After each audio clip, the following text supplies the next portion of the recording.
It was actually in St. Louis where they performed and played their first shows. Their first ever show was at Cicero's Basement Bar, where they performed under the building name Black Shampoo. I don't know how they came up with that. But so it was right here, and Brian Henneman of the Bottle Rockets actually played a lot of the guitar on those earliest albums. Another fascinating local story, the most famous rock riot in St. Louis history. In July of 1991, Guns N' Roses was playing at the recently opened Riverport Amphitheatre. Axl Rose sees somebody, a famously difficult guy to deal with, sees somebody in the crowd taking a picture of him, decides he does not like it, jumps into the crowd and starts pummeling the guy. It turns into an all-out riot that results in more than $200,000 in damages and nearly 60 injuries.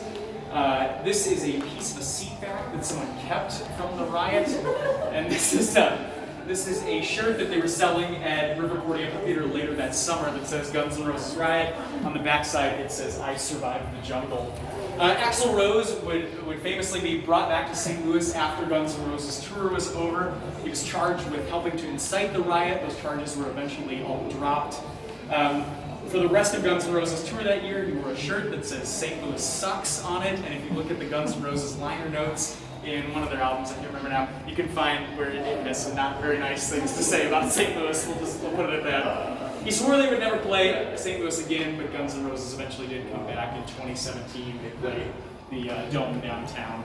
But this is a very famous moment for people who are here. I'm sure it's going to bring back lots of memories. But I actually had, we sort of think about this as a pretty funny moment now, looking back. But I actually had someone in here the other day who was saying, my daughter was at this show, and you forget what it was like before cell phones. She said, I was sitting in the living room, I turned on the news, and all I see is fires and riot and police. And she said it was one of the scariest nights of her life because she couldn't get a hold of her daughter and find out if she was okay. So it's an interesting thing to think about how much life has really changed with the dawn of cell phones. I had never heard that side of the story. You usually see it presented as a pretty funny thing involving one of rock's biggest egos.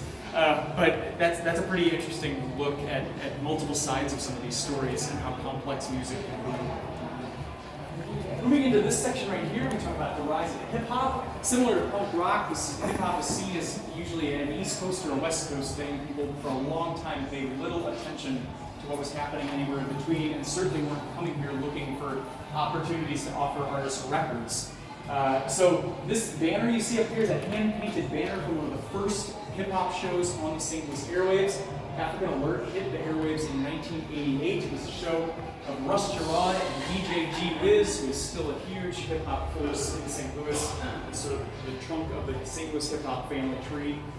So they would hang this from the front of their DJ booth when they would do live shows. They would go out on the loop and broadcast live. They would do house parties, and this would be hanging from the front of their booth when they would go out and do things like that. This case here talks about some of the other early St. Louis hip-hop. If there's one name